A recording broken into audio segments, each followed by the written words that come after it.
Halo sahabat berproses, jumpa lagi dalam acara IG Live Ruang Berproses, di mana Ruang Berproses ini merupakan salah satu platform digital yang fokus pada kesehatan mental, di mana Ruang Berproses ini juga memiliki tagline yang tentunya sangat dekat dengan kita, yaitu selalu ada ruang untuk kamu berproses menuju versi terbaikmu.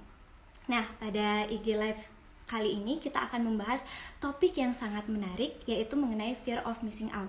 Tapi sebelum kita membahas apa itu fear of missing out, izinkan saya memperkenalkan diri terlebih dahulu, karena katanya kalau tak kenal maka tak sayang. Meskipun kadang kita udah kenal lama tapi juga nggak disayang-sayang. Oke, kenalkan, nama saya Risna Pratsna yang akan memandu kegiatan yang menarik pada malam ini. Nah, sebelumnya saya akan membahas sedikit nih alasan kenapa sih Ruang Berproses pada malam ini mengangkat tema tentang fear of missing out. Fenomena ini sangat dekat dengan kita rasakan, terutama saat pandemi ini ya, karena kita seringkali atau aktivitas kita lebih banyak kita habiskan secara virtual dan juga melalui media sosial. Dari baru bangun sampai mau tidur lagi, kita selalu ingin nih update apa sih informasi terbaru. Tapi pernah nggak sih kita juga kadang merasa cemas kalau misalkan kita ketinggalan informasi atau update terbaru dari media sosial. Nah, daripada kita berlama-lama ya, saya juga akan mengundang pemateri kita yang sangat luar biasa pada hari ini. Oke, tunggu sebentar.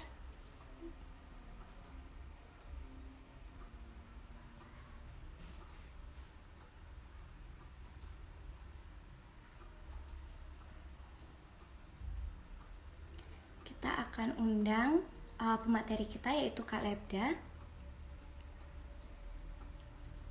Oke. Tunggu beliau, izinkan saya memperkenalkan Kak Lebda ini. Kak Lebda Katodia. Halo Kak Lebda. Ya, halo. Kak, gelap Oke. ya? Oke, sudah kelihatan kok. Oke, sebelumnya saya izin memperkenalkan Kak Lebda dulu ya Kak Lebda. Iya, Nah, boleh. Kak Lebda Katodia Empathy Psikolog, merupakan salah satu psikolog associate juga di Ruang Berproses, di mana Kak Lebda ini memiliki penanganan kasus di hubungan dalam pernikahan, kemudian parenting, relasi dengan keluarga, overthinking, kecemasan, grieving, mindful, dan safe healing. Oke, Kak Lebda juga merupakan lulusan dari Universitas Airlangga dan juga Universitas Surabaya. Jadi luar biasa sekali, dan Kak Lebda ini juga fokus ya Kak di HIMSI Jatim, kemudian Ikatan Psikologi Klinis Jatim, dan juga APSIFOR Jatim. Nah, kalau sekarang nih kesibukan Kak Lebda apa aja nih Kak? Yang pasti jadi asosiat psikolog ya di Ruang Berproses gitu. Jadi buat teman-teman yang merasa terganggu, yang merasa ingin meningkatkan kesehatan mental, bisa banget ngubungin psikolog di Ruang Berproses. Oke, benar banget ya Kak. Jadi tadi saya sudah menyampaikan nih sedikit Kak mengenai kenapa sih alasan kita mengangkat fear of missing out. Karena fenomena ini terasa dekat sekali ya Kak, terutama saat pandemi ini, di mana kita menghabiskan hampir seluruh waktu kita di media sosial dan secara virtual. Nah, daripada berlama-lama juga mungkin teman-teman yang sudah menyaksikan ini sudah penasaran nih Kak mengenai fear of missing out. Jadi mungkin Kak Lebda bisa langsung menjelaskan sebenarnya fear missing out itu apa sih Kak? Kalau fear of missing out, kita bilangnya FOMO aja ya Kak, biar lebih mudah ya, biar nggak panjang-panjang gitu. Jadi FOMO ini tuh biasanya dirasakan oleh orang yang merasa takut tertinggal atau kehilangan momen ketika melihat orang lain. Biasanya di media sosial. Jadi ketika orang melihat postingan orang lain dan kita ngerasa takut tertinggal, kita ngerasa kayak apa ya, kita nggak ada di dalamnya gitu. Kita cemas, aduh kita lihat sosmed terus, seperti itu. Itu biasanya kita kena sindrom FOMO ini gitu. Istilah mudahnya itu kita ingin tetap terhubung. Terhubung dalam arti ingin terus-menerus melihat kebahagiaan orang lain, postingan orang lain, seperti itu Kak. Oh, jadi pada intinya fear of missing out ini ya seperti kalau misalkan di Indonesia kan itu ketakutan ya kayak akan Iya, tertinggal benar. sesuatu terutama di media sosial. Nah, Iya. sebenarnya Kak, penyebab dari sindrom FOMO ini apa sih Kak? Biasanya sih sindrom ini itu disebabkan oleh kurangnya kita kan sebagai manusia itu kan butuh untuk saling berhubungan dengan orang lain ya di dunia nyata gitu. Kita ingin terus sebagai makhluk sosial lah, kita ingin terus terhubung dengan orang lain. Nah, ketika kebutuhan ini kurang, biasanya akan mudah rentan terkena FOMO gitu, karena kita akan cenderung mencari di luar kehidupan nyata kita gitu. Jadi kita lihat postingan orang-orang, semakin lama, semakin lama, semakin lama, kita merasa terus terhubung dan cemas ketika, wah, aku nggak ikut nih, ada momen apa nih, orang kok bisa seneng ya tanpa aku, kayak gitu loh Kak. Jadi kayak sering ya kita sekarang nih kayak gitu, semenjak pandemi juga kita kayak, waduh, aku ketinggalan nih si snapgram ini udah sejam yang lalu, terus aku nggak ngikutin lagi nih, kira-kira dia seneng-seneng tanpa aku nih, kayak gitu. Jadi gampangnya sih gitu. Terus juga orang-orang yang merasa kurang puas dengan dirinya.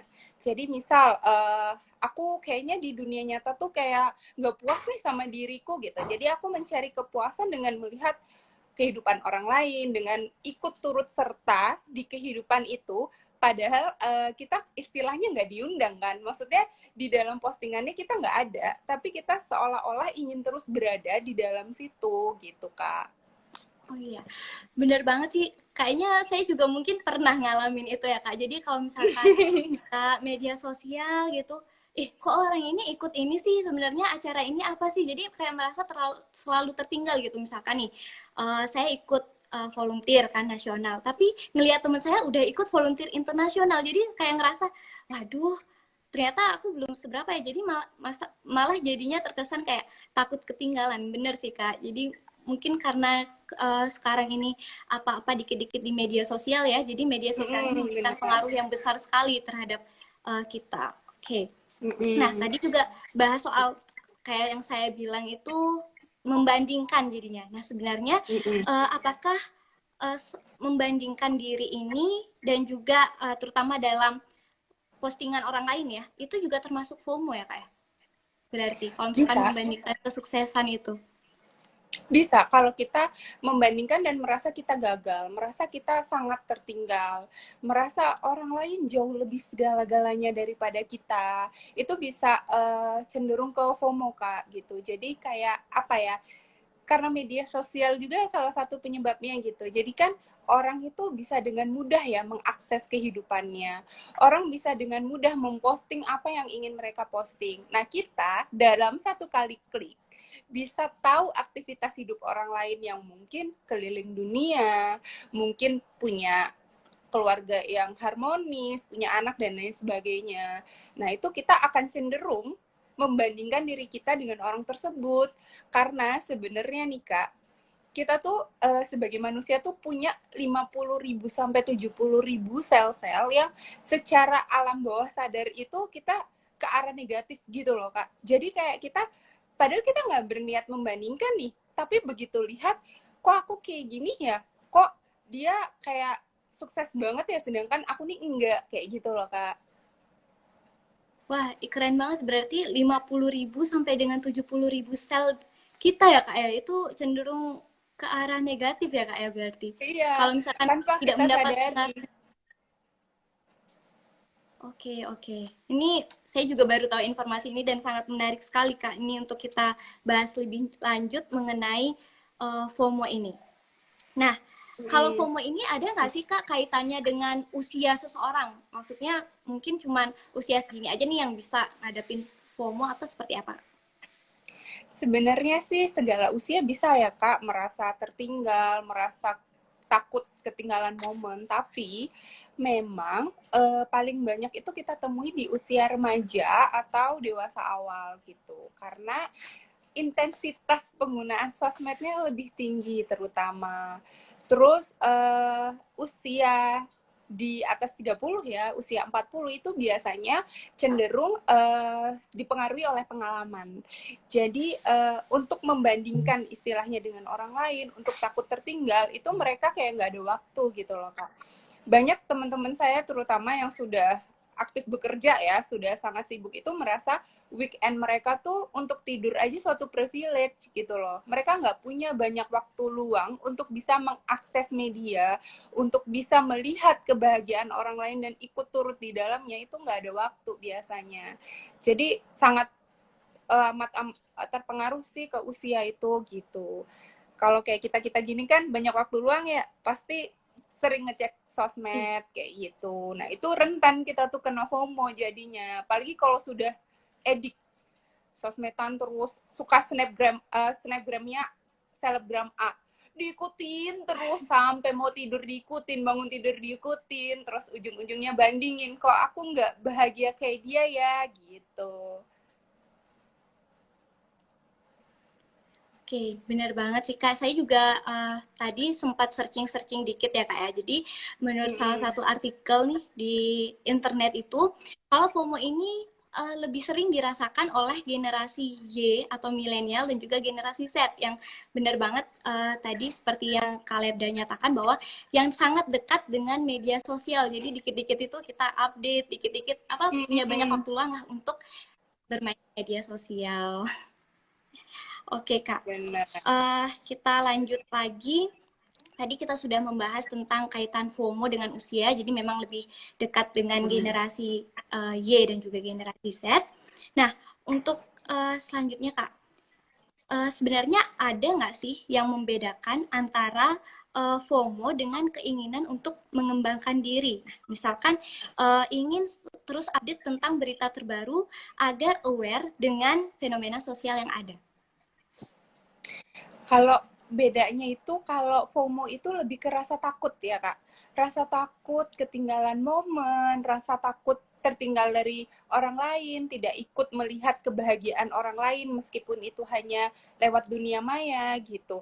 Jadi kalau misalnya kita pure ingin mengembangkan diri, ingin tahu situasi terupdate masa kini, itu biasanya nggak disertai dengan rasa takut gitu. Jadi ketika ada fenomena, kita bisa melihat fenomena itu dan mengambil sudut pandang yang lain. Kita belajar dari suatu fenomena. Contohnya, ketika Rahel V-nya cerai nih, misalnya. Kita akan cenderung belajar bahwa, oh iya ya, ternyata dalam rumah tangga itu banyak permasalahannya. Kita ambil dari sudut pandang kita gitu, kita belajar dari kasus tersebut.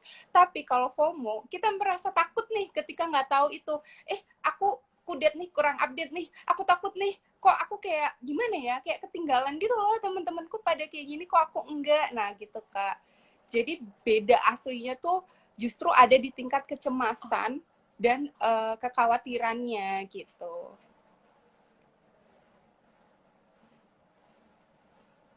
Oke, berarti memang cenderung ke rasa takut tertinggal. Oke, sebelumnya untuk teman-teman yang sudah menyaksikan IG Live ini dan mempunyai pertanyaan tentang FOMO, karena kita juga sudah membahas FOMO ya tadi, lumayan banyak. Jadi kalau misalkan teman-teman ada pertanyaan, boleh banget silahkan diberikan komentar, nanti pertanyaan teman-teman akan langsung dijawab oleh Kak Lea.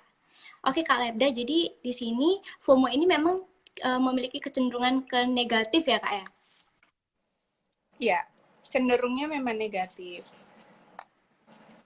Tapi nggak selamanya dia negatif gitu. Jadi ketika kita FOMO nih, terus kita terus mengupdate berita-berita terbaru, kita kayak nggak mau ketinggalan, kita nggak mau kehilangan momen. Nah justru itu bisa dipakai dari strategi bisnis nih Kak ternyata. Jadi ada beberapa jurnal yang bilang ketika kita mau update, kita orang yang update terus takut ketinggalan, itu justru peluang bisnisnya makin besar. Kita tahu nih apa ya, kayak hitsnya terkini apa gitu.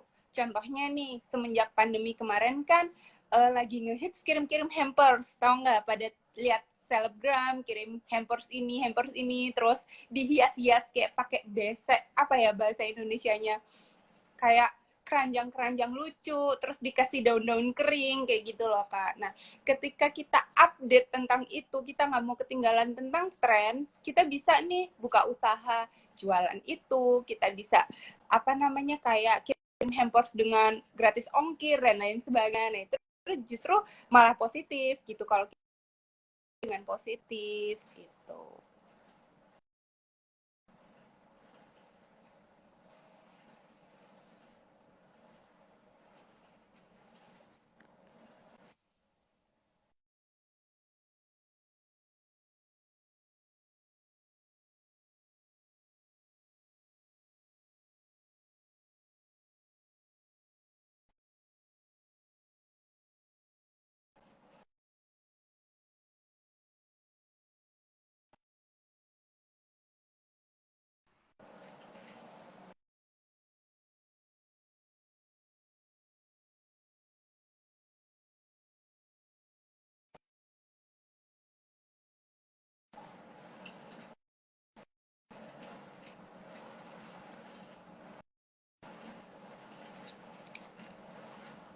Kak, maaf.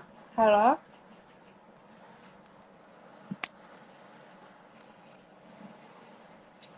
Nggak kedengeran suaranya?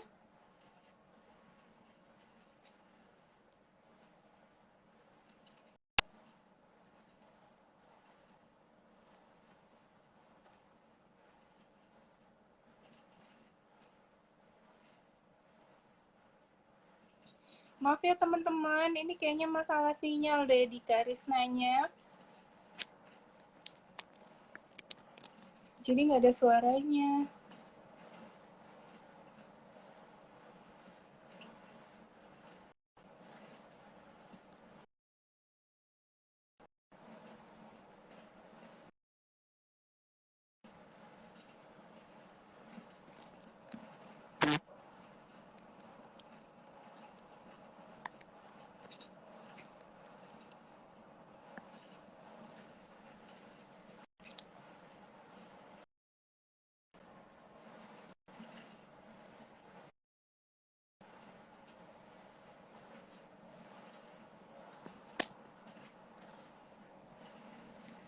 Teman-teman, mungkin suara saya kedengeran nggak?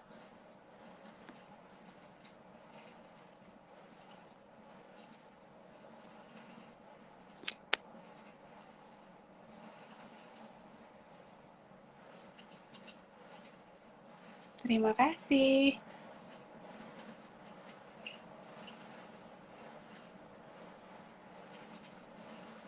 Terima kasih, Kak. Ini tinggal Kak Risna ya.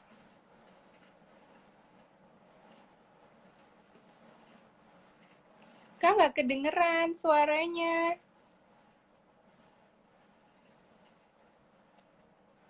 Hmm. Oke teman-teman, mohon maaf atas ketidaknyamanannya karena tadi tiba-tiba tidak bersuara. Kita lanjutkan lagi dan saya akan mengundang Kak Lebda.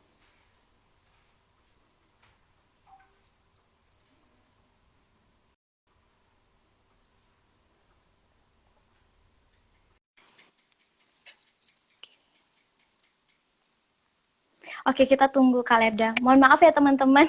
Mohon maaf ya Kak Lebda atas ketidaknyamanannya. Nggak apa-apa, Kak.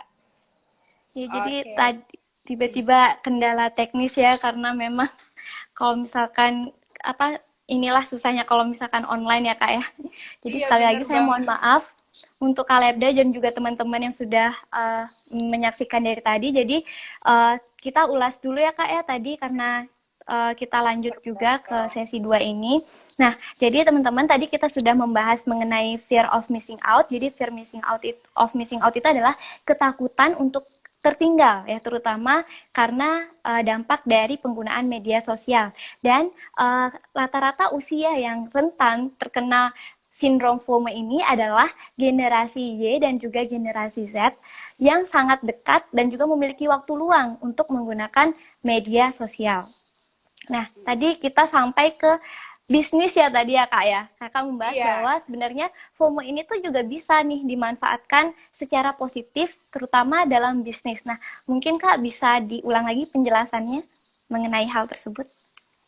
Jadi ketika kita nih tahu nih kita takut tertinggal gitu, kita takut nggak up to date tentang sesuatu kayak gitu. Nah itu bisa kita manfaatkan jadi peluang bisnis gitu. Misalnya sekarang lagi update apa bulan Ramadan, kirim hampers kue, kirim hampers kopi kekinian gitu. Nah kita bisa bisnis itu, bisnis pakai gratis ongkir atau nanti hias-hias semenarik mungkin, bisa jualan di marketplace, di Shopee, Tokopedia, jadi sebut merek kan Kak.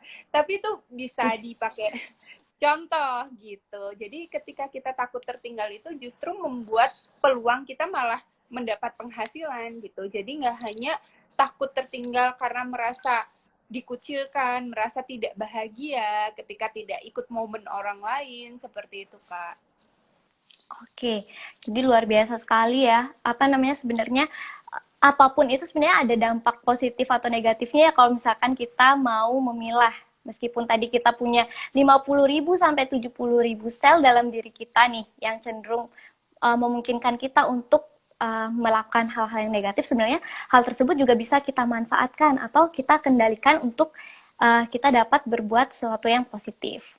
Nah, Iya, luar benar biasa banget. sekali. Jadi tadi Kak Leda juga sebut merek ya, semoga aja nanti kita bisa disponsorin oleh merek-merek tersebut ya Kak. Amin. Oke deh. Nah, jadi selain itu Kak, selain di bisnis ini, adakah cara lain untuk mengatasi FOMO ini Kak? Untuk mengatasi FOMO itu biasanya kita aware dulu ya Kak gitu. Ini saya catat beberapa pertanyaan ya. Misalnya nih, dalam satu waktu nih, apakah kita itu terus-menerus melihat sosmed kita? Meskipun kita lagi liburan, kita lagi melakukan kegiatan yang itu di dunia nyata ya Kak, kayak misalnya outbound atau pergi ke suatu taman dan lain sebagainya, apakah kita terus-menerus melihat sosial media kita? Apakah kita merasa gelisah atau gugup ketika kita nggak tahu teman-teman kita lagi ngapain gitu. Jadi ketika kita nggak cek tuh ada nggak perasaan gugup, khawatir, cemas gitu. Terus yang ketiga, kita sedih nggak kalau misalnya kita melewatkan postingannya teman-teman. Kita lihat terus kita ngerasa aduh ketinggalan nih gitu. Ada muncul nggak rasa sedihnya? Terus ketika kita sedang nyetir atau ketika kita sedang makan, kita fokus nggak buka sosial media kayak gampangannya snapgram lah ya kayak yang paling mudah diakses gitu. Ketika jawabannya semua rata-rata itu iya, berarti kita ada kecenderungan nih kena FOMO. Nah, caranya gimana untuk ngatasin? Kita aware dengan kondisi kita. Ketika itu semua terjadi, kita bisa apa ya seperti mengelola kecemasan kita, kekhawatiran kita dengan mungkin self talk. Kita bisa kayak ngomong, it's okay untuk nggak lihat postingan orang lain, it's okay untuk nggak ketinggalan gitu. Be mindful, lebih dekat dengan kondisi kita sekarang, kita sadarin, oh sekarang aku lagi liburan, oh sekarang aku lagi makan, oh sekarang aku lagi baca buku, aku lagi mau tidur. Nah, kita bisa pakai be mindful. Yang penting sadar dulu nih, kita udah hampir kena FOMO nih, kalau kayak gini nggak sehat nih, gitu. Terus yang paling penting batasi waktu penggunaan sosmed, Kak, gitu. Bukan kita kayak nanti aku nggak update gitu. Boleh kita mengupdate sesuatu, boleh gitu, tapi jangan sampai ada muncul perasaan tertinggal ketika kita nggak melihat itu gitu. Jadi cara menghindarinya yang paling mudah adalah itu sih Kak, batasi penggunaan sosmed, be mindful gitu. Bisa juga dengan mengubah fokus kita juga bisa Kak. Jadi kayak berfokus pada apa yang kita miliki daripada apa yang orang lain miliki atau tampilkan. Gitu. Karena tanpa kita sadari ya Kak, orang itu menampilkan di sosial media itu hal-hal positif tentang dirinya. Apapun yang bahagia gitu. Kadang hal tersebut justru merubah standar kebahagiaan kita, merubah standar hidup kita gitu. Jadi standar kita yang selama ini kita rasa oh makan di rumah masakan mamah tuh enak gitu. Ketika kita lihat postingan temen bisa makan di restoran pasta terbesar di Bali misalnya, kita ngerasa kayak kita nggak bahagia gitu. Standar kita ya makan pasta di Bali gitu.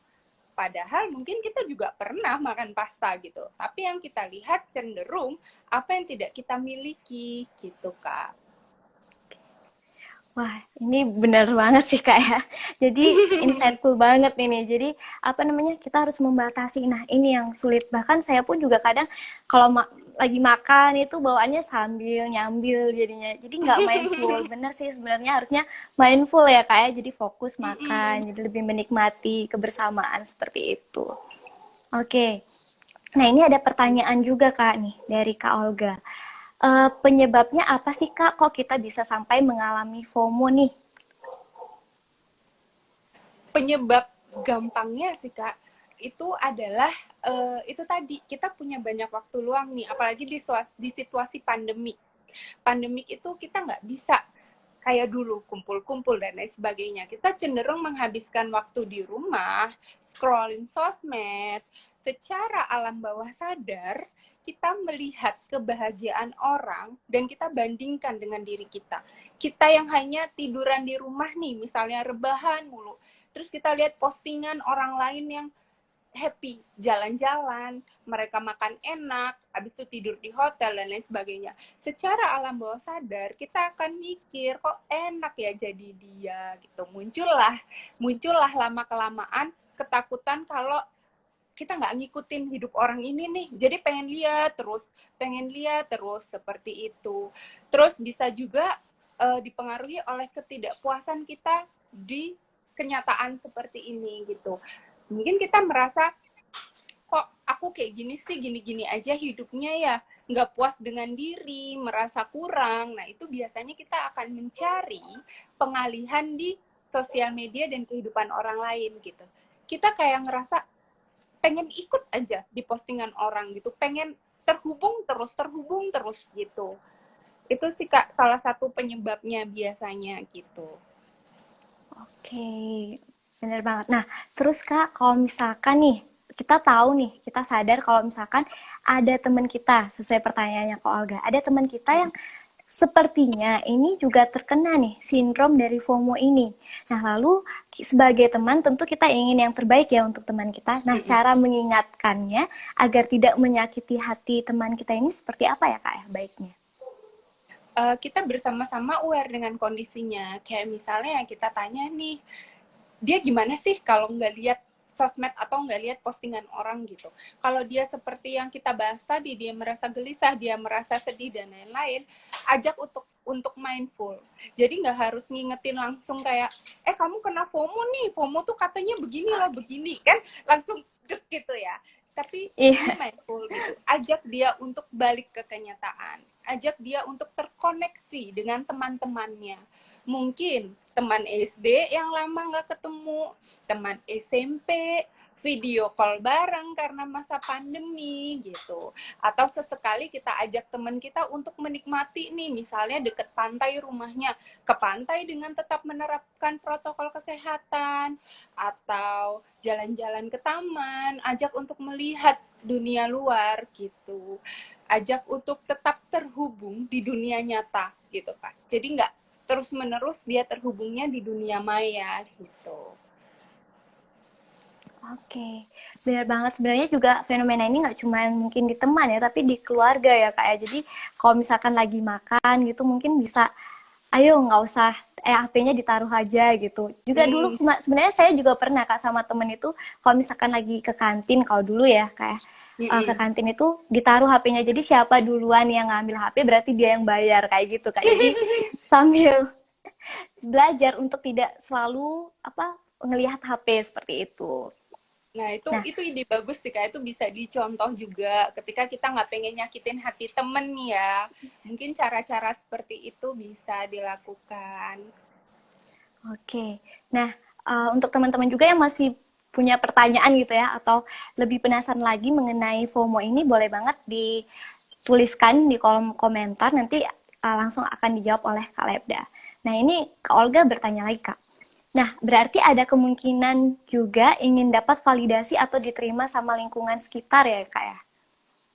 Ada kemungkinan ke sana gitu. Ketika kita terisolasi nih di dunia nyata kita nih, di sini kita terisolasi, kita merasa nggak punya teman dan lain-lain, akhirnya kita putuskan untuk aktif di sosial media, mengikuti tren-tren terkini, takut ketinggalan dan lain sebagainya. Bisa jadi itu karena kita butuh validasi dari orang lain gitu. Kita butuh diakui oleh orang lain, even itu di dunia maya gitu. Nggak apa-apa deh di dunia maya, yang penting aku diakuin gitu misalnya. Nah terus kalau ditanya gimana kak kalau misalnya menghindari kayak gitu, gimana kak caranya supaya aku nggak jadi orang yang butuh validasi gitu? Bisa belajar untuk bikin jurnal pribadi, bisa belajar untuk mulai nulis kalau suka nulis gitu. Jadi belajar untuk hidup kita tuh nggak melulu hanya tentang dilihat orang gitu. Belajar untuk bisa mencintai diri, merasa puas dengan apa yang dimiliki gitu Kak. seringkali kita nggak puas dengan hidup Oke, kita gitu. Jadi benar kayak banget. butuh Nah, butuh terus terutama Kak orang kan, lain. Iya. oke, oke Kak. Nah, kalau misalkan kita nih cermati media sosial ini kan sekarang apa-apa itu mudah banget viral ya Kak ya. Jadi kayak Mm-mm. misalkan ada kata-kata nih yang sesuai atau video gitu kan. Nah, orang itu akan yang membuat ini tiba-tiba aja langsung banyak like-nya, terus banyak komennya, nah banyak yang follow. Nah, ini juga kemungkinan rentan ya Kak ya. Jadi tiba-tiba nih mendapatkan apresiasi atau validasi atau pengakuan dari orang banyak akan lebih rentan ya Kak berarti untuk terkena sindrom FOMO ini. Iya Kak, menurut beberapa jurnal itu justru FOMO ini kalau misalnya nih kita udah kayak tadi dapat likes banyak, kita udah apa ya diunggah banyak, kita jadi viral, tiba-tiba dalam satu postingan kurang nih like-nya, tidak seperti sebelumnya, sedikit nih like-nya, terus kita merasa depresi, kita merasa stressful dan lain sebagainya. Nah itu bisa jadi kita sudah terkena FOMO ini gitu Kak. Oke. Jadi ini buat teman-teman yang menyaksikan ini harus lebih aware ya, sekali lagi coba deh apa namanya, apa yang telah disampaikan oleh Kak Lebda tadi dicermati, terus self talk ini sebenarnya kira-kira nih saya ada kecenderungan nggak ya mengalami FOMO seperti itu. Dan juga Kak Lebda tadi kan Kak Lebda menyampaikan bahwasanya kalau misalkan kita terkena sindrom FOMO ini bisa aja menyebabkan kita itu depresi atau juga uh, apa ya tadi, depresi dan juga kecemasannya itu Benar. meningkat. Nah, seperti itu, Kak. Nah, berarti FOMO ini apakah termasuk bagian dari mental illness ya, Kak? Kecenderungan untuk membuat kita menjadi mental illness, Kak. Jadi ketika kondisi ini terus-menerus dibiarkan ya, kita tidak aware dengan kondisi kita seringkali akan kurang konsentrasi gitu. Akan fokus ke dunia maya, kita lupa akan kondisi kita saat ini dan lain sebagainya, itu bisa membuat kita merasa cemas, sedih berlebihan ketika tidak mengunggah satu unggahan satu hari gitu misalnya gitu, Kak. Oke. Nah, benar banget. Jadi itu penting banget kalau kita aware ya agar FOMO ini tidak membuat kita sampai mengalami mental illness. Oke, buat teman-teman sekali lagi yang misalkan masih punya pertanyaan nih atau penasaran banget nih seputar FOMO atau merasa kayak kayaknya saya ada ciri-cirinya nih. Nah, boleh nih ditanyakan ke Kak Lebda ya. Jadi nanti bisa langsung dijawab. Karena sepertinya ini kita sangat dekat dengan fenomena ini. Sekali lagi bahwa kita sebagai generasi Y dan generasi Z ini sangat dekat. Misalkan nih kayak, jadi saya juga curcol sedikit. Jadi pernah teman saya itu bilang kayak gini, kok apa namanya yang ngelihat snapgramnya itu kemarin 300, sekarang kok cuma 200 ya, kemana ya gitu. Nah akhirnya dia bingung sendiri untuk mencari konten seperti itu agar banyak yang lihat, kemudian juga memposting agar banyak yang like seperti itu. Jadi benar-benar sangat berpengaruh terhadap aktivitas sehari-hari Kak jadi. Karena juga di masa pandemi Kak, kita nggak bisa lepas gitu loh dari gadget karena banyak waktu luang. Sekolah juga tidak seperti dulu zaman kita belum pandemi ya. Gitu Kak. Jadi memang apa ya? Challenge sih sebenarnya untuk kita generasi-generasi yang kena COVID ini, apa wabah COVID ini itu challenge untuk kita bagaimana dunia digital itu menjadi hal yang positif gitu. Tapi karena sel otak kita itu kebanyakan langsung ngambil nariknya itu kebanyakan yang negatif, seringkali jatuhnya negatif gitu. Bener banget. Oh ya, berarti FOMO ini juga bisa nyebabin kayak insecure, overthinking, seperti itu ya kayak kurang lebih ya kayak kalau dari penjelasan Kak Ya, Lerda tadi. bisa banget Kak gitu. Insecure pasti gitu. Kita apa ya? Secara nggak sadar aja deh kita buka YouTube muncul di beranda nih misalnya artis A beli rumah harga 3M, insecure nih, waduh dia masih muda nih bisa beli rumah 3M nih, aku kapan. Nah padahal kan apa ya, itu just a content gitu loh Kak gitu, yang sebenarnya kita cukup bisa kayak wah appreciate gitu, tapi kan cenderung manusia nggak hanya sampai appreciate Kak, pasti akan melihat hidup kita gitu, hidup dirinya sendiri gitu. Iya, oke Kak, bener banget. Jadi buat teman-teman sekali lagi kalau misalkan emang sudah merasa nih gejala-gejala FOMO ada di diri kita, mungkin bisa aware dan kalau misalkan memang dirasa sudah sangat mengganggu ya Kak, mungkin bisa nih ya silahkan dilihat di ruang berproses karena kita banyak punya program yang akan membantu teman-teman nih untuk mengatasi permasalahan yang terjadi di diri teman-teman. Nah, ini Kak ada pertanyaan selanjutnya dari kulineran. Oke. Apakah FOMO ini sebetulnya dibutuhkan untuk bidang-bidang tertentu, Kak? Misalnya dalam bisnis untuk bisa selalu mengupdate dan mengupgrade produknya, Kak. Nah, ini mungkin bisa dibahas lagi, Kak, meskipun tadi sudah sempat disinggung. Kalian deh. Iya.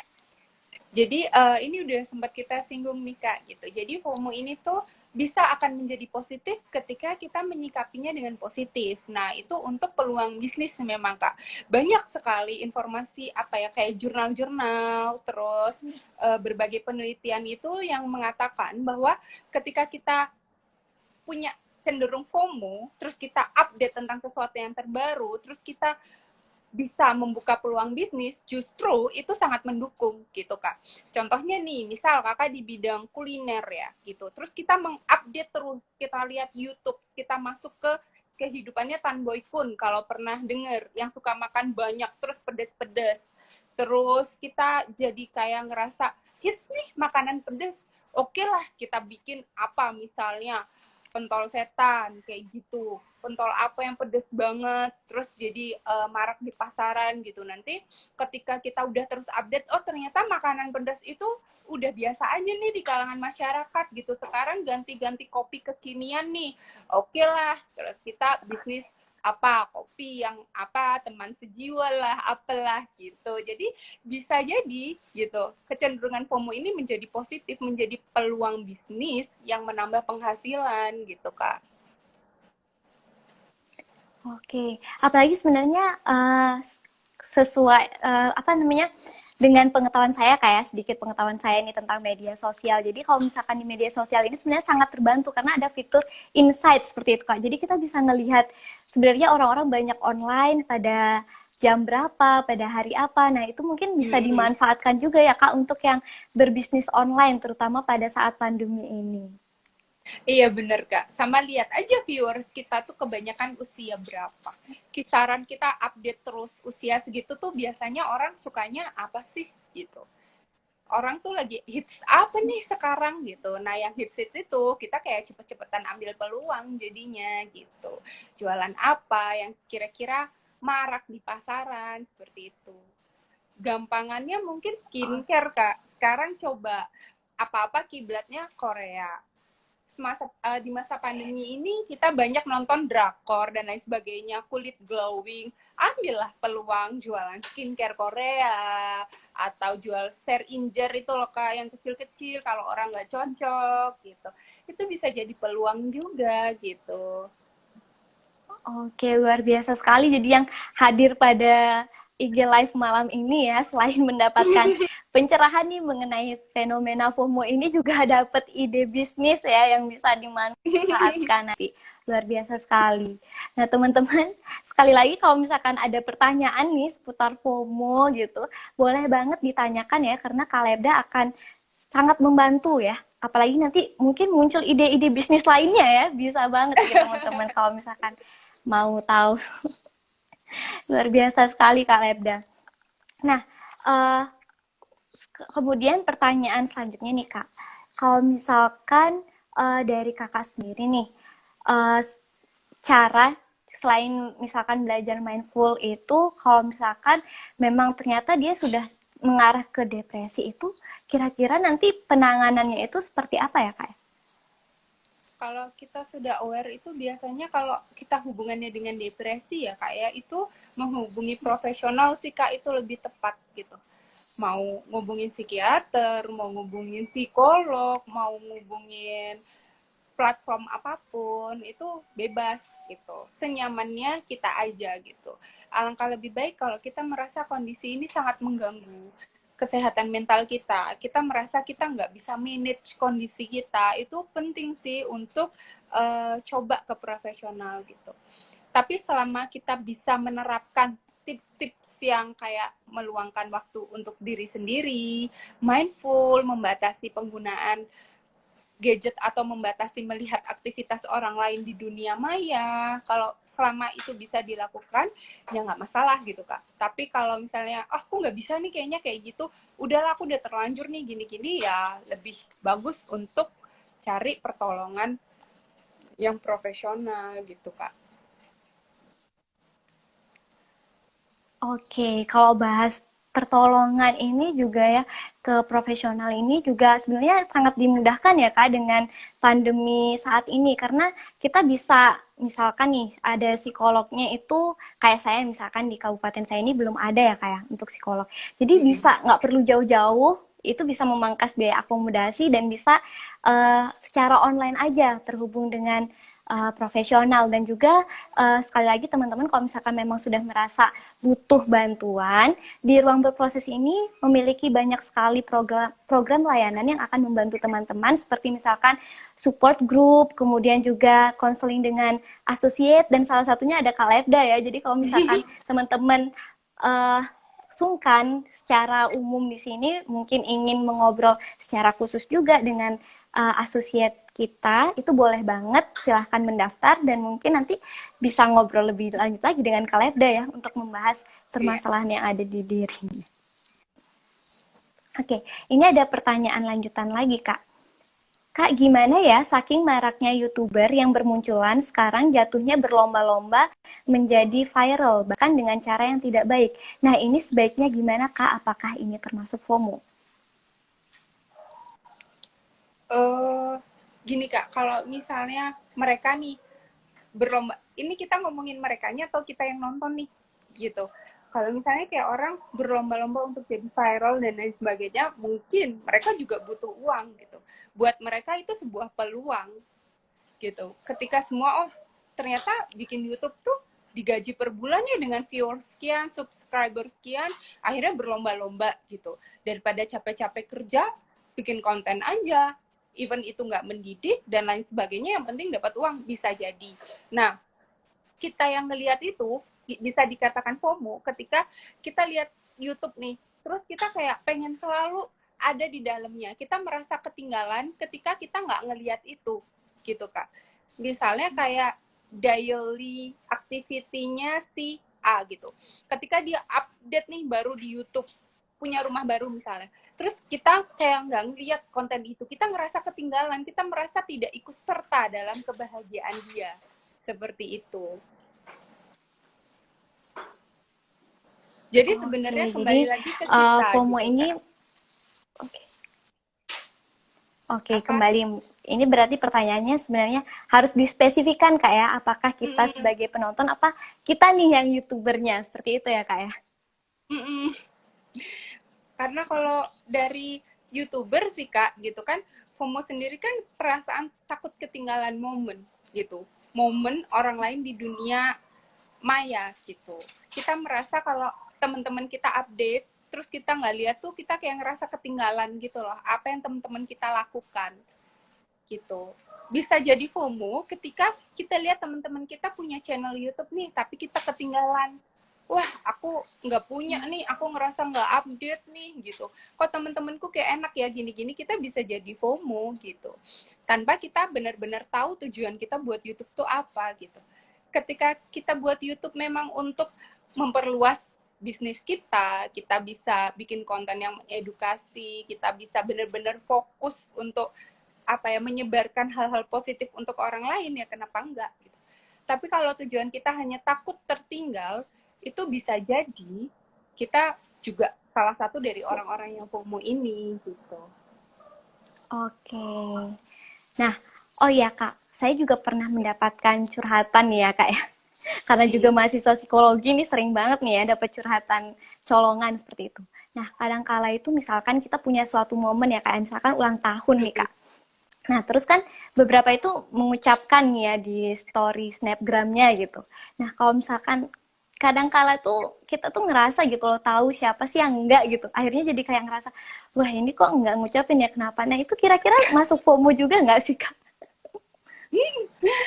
Kalau nggak banyak sih FOMO berbicara tentang itu. gitu Kak. Ketika kita ngerasa si ini kok nggak ngucapin ya gitu. Biasanya itu kembali ke personal kita sih gitu. Harapan kita bahwa semua teman kita akan ngucapin gitu. Faktanya ada yang nggak ngucapin nih gitu. Terus kita kayak ngerasa nggak enak gitu.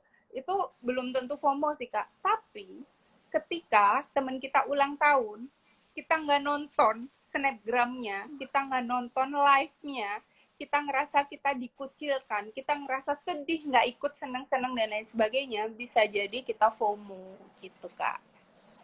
Oke.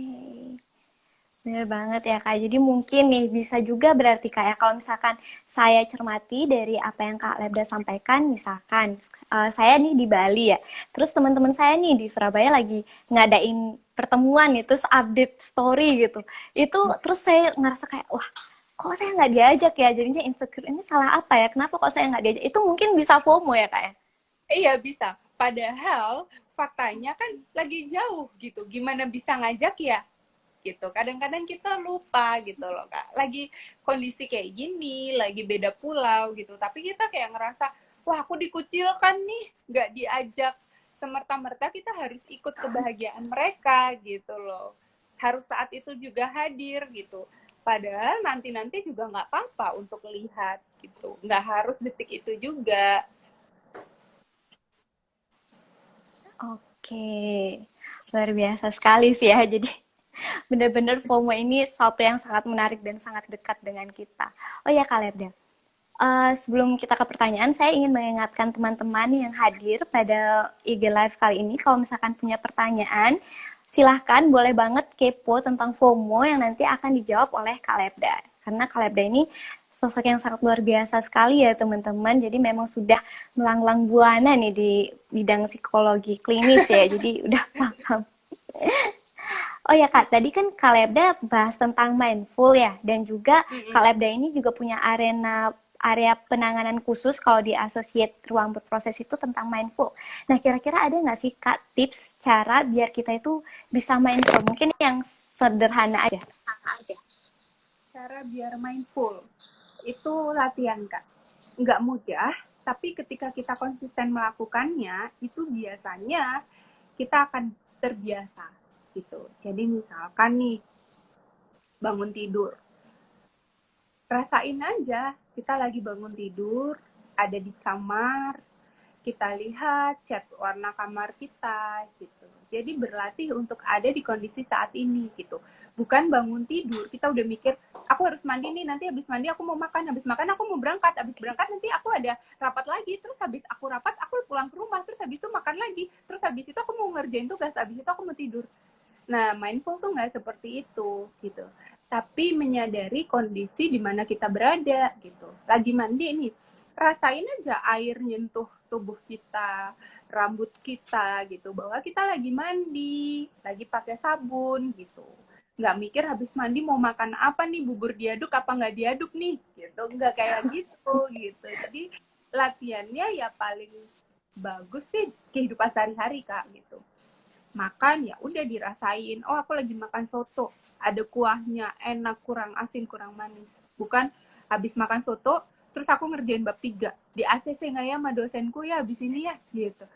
Itu sering kali sih kita rasain Kak gitu. Sepertinya saya merasa tertampar sekali ya Kak.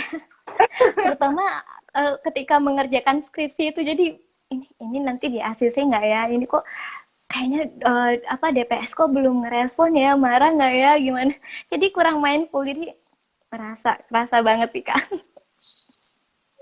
Ketika kita mindful biasanya kita akan Oke deh fokus Kak. apa yang kita kerjakan.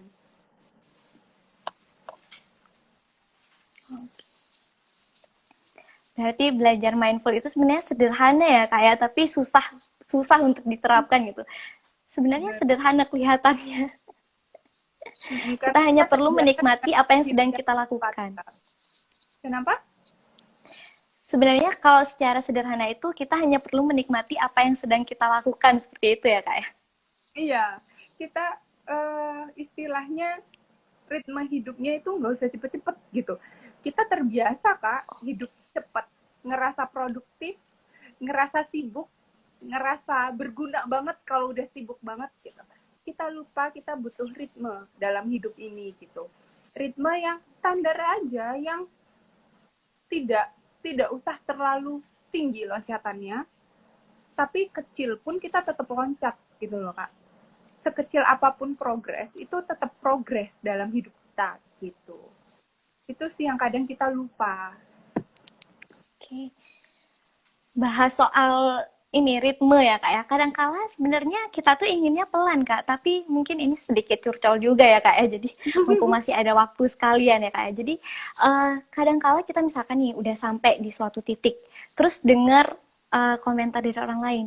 Oh kamu kapan nih ini? Akhirnya jadi kayak ngerasa, oh iya ya, aku belum ya misalnya aja nih kayak kan kalau dulu nih semester 7 nih ditanyanya kapan lulus seperti itu kak.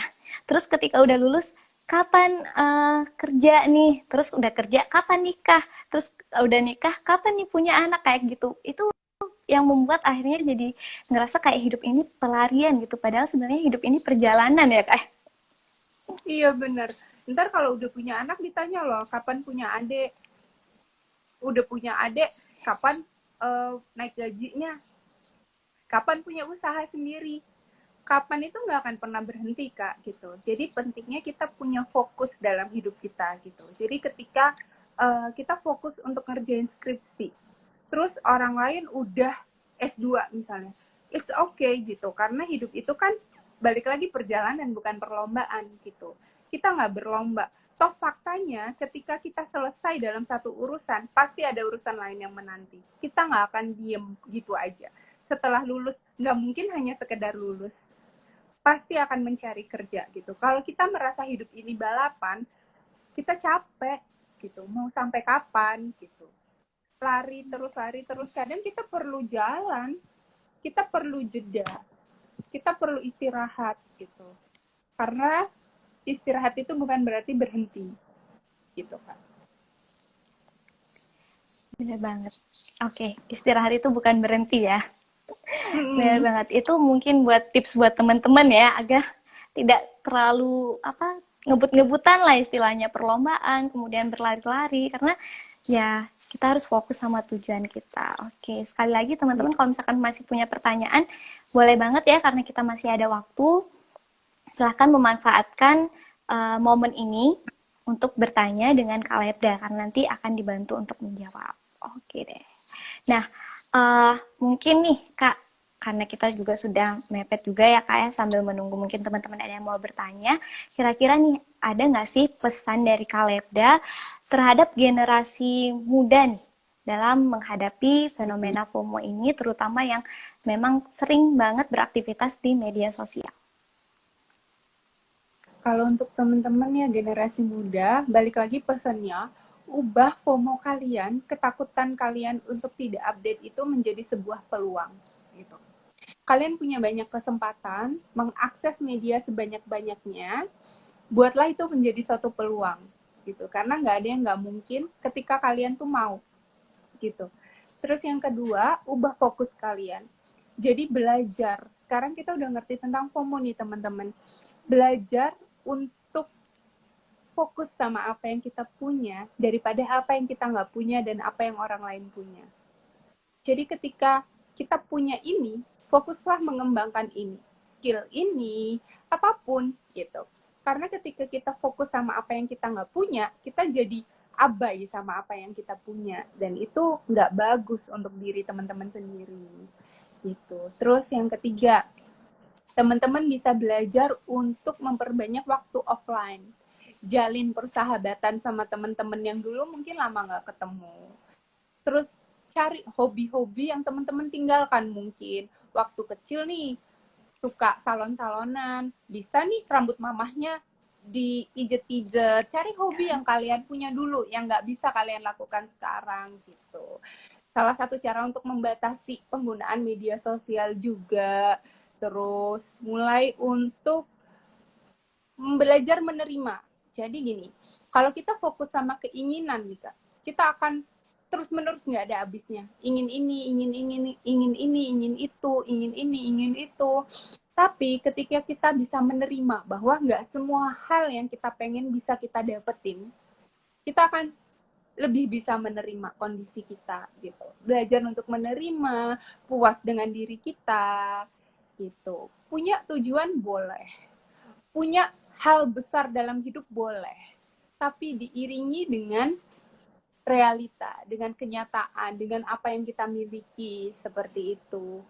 Terus boleh kita bikin jurnal, bikin buku harian, paling tidak nulis di note handphone mungkin 3 hal yang kamu syukuri hari ini. Aku bisa bernafas, aku bisa makan enak, aku punya kamar yang bagus misalnya. Tulis aja 3 hal dalam note HP kita gitu. Itu bisa berpengaruh dan meningkatkan kepuasan diri kita gitu Kak. Jadi intinya mulai sekarang belajar untuk uh, fokus sama orang-orang yang bisa mengimprove diri kita, yang bisa menambah skill kita daripada memfollow akun-akun yang cenderung pamer, menyombongkan diri, kayak gitu. Kalau misalnya ada yang nanya, tapi Kak itu temen aku sendiri, nggak mungkin aku unfollow gitu. Kita ada fitur mute kok di media sosial. Ketika kita ngerasa kita nggak bahagia nih, kita nggak menikmati konten itu, justru kita ngerasa ini orang pamer banget sih gitu. Misalnya dia mengupdate STNK mobil atas nama dia gitu, tujuan dia adalah bersyukur ya, tapi kita lihatnya pamer nih gitu. It's okay untuk nge-mute itu gitu, it's okay untuk nggak ngelihat demi kesehatan mental kita gitu loh. Nggak ada yang nyuruh kita harus lihat updatean seperti itu gitu sih Kak. Jadi belajar memilah konten gitu, mana yang bisa mengimprove diri kita, mana yang kita rasa, wah jatuhnya hanya banding-bandingin diri nih sama dia gitu. Itu sih Kak. Dan yang perlu diingat lagi ya Kak, yang penting banget buat teman-teman, yang terutama seusia kita-kita, usia remaja akhir atau dewasa awal gitu, bahwa hidup itu nggak semuanya tentang seneng-seneng teman-teman. Ada sedih di dalamnya. Kalau kalian lihat konten yang seneng terus, karena mereka tidak update konten sedihnya. Karena sedihnya mereka simpen sendiri gitu.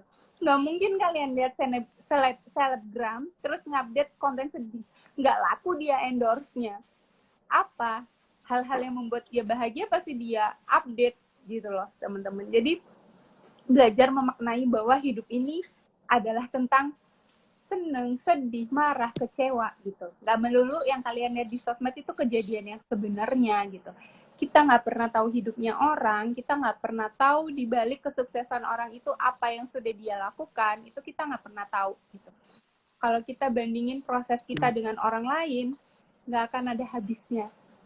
Kita lihat orang-orang misalnya bisa keliling dunia gitu, tapi mereka di balik itu kerja keras luar biasa sampai nggak tidur, sampai lupa makan dan lain sebagainya. Sedangkan kita rebahan doang di rumah dan kita berharap kita bisa keliling dunia.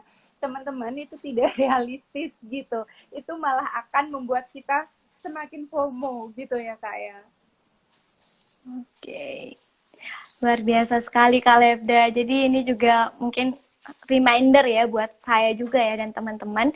Sekali lagi, jadi untuk mengatasi nih agar kita tidak FOMO, terutama kita generasi-generasi milenial ya yang sangat dekat dengan media sosial, itu bisa dilakukan dengan banyak sekali cara seperti mindfulness, kemudian melakukan filterisasi terhadap konten-konten yang kita tonton, juga kemudian lebih fokus kepada tujuan diri sendiri dan berhenti membandingkan ya Kak Lebda ya. Oke deh.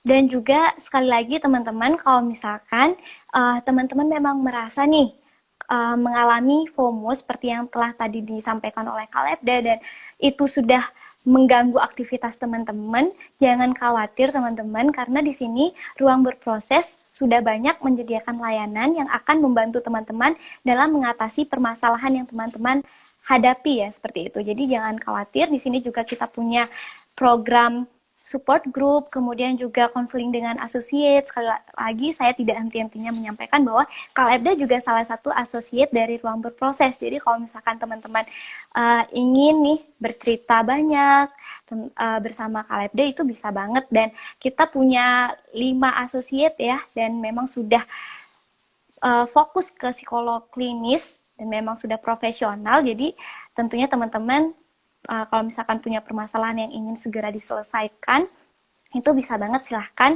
mendaftar karena kita juga membuka layanan setiap hari ya. Jadi bisa langsung aja lihat di postingan IG Ruang Berproses karena kita akan selalu update mengenai layanan kita. Oke Kak Lebda, ini ya tidak terasa Kak Lebda waktunya ternyata sudah 1 jam berlalu Kak Lebda kita berbincang nih tentang FOMO dan insightful sekali ya, luar biasa sekali apa yang telah Kak Lebda sampaikan. Terima kasih banyak ya Kak Lebda. Saya sebagai host mohon maaf kalau misalkan ada hal yang kurang berkenan dan tadi seperti ada masalah jaringan, saya mohon maaf sekali atas ketidaknyamanannya. Juga kepada teman-teman yang menyaksikan IG Live hari ini, saya mohon maaf jika ada hal yang kurang berkenan dari saya dan Ruang Berproses masih akan mengadakan banyak sekali IG Live yang tentunya topiknya sangat menarik, jadi jangan sampai ketinggalan ya teman-teman. Ya, Oke, Kak Lebda. Juga ya, Kak. Maaf kalau ada Iya. salah kata. Oke, Kak Lebda. Terima kasih. Iya, sampai bertemu lagi Kak Lebda. Terima kasih dan mungkin kalau misalkan Kak Lebda ada aktivitas lain yang akan dilakukan, boleh dilanjutkan. Terima kasih dan semoga kita bisa berjumpa lain kali. Dan semoga bisa berjumpa offline ya Kak Lebda. Baiklah, segera bertemu. Amin. Makasih ya Kak ya. Iya, sama-sama Kak Lebda. Selamat malam. Baik teman-teman, sekali lagi terima kasih telah menyaksikan IG Live pada hari ini. Senang sekali bisa menyapa teman-teman dan semoga kita bisa berjumpa di program Ruang Berproses lainnya. Selamat berproses untuk menuju versi terbaik diri kamu.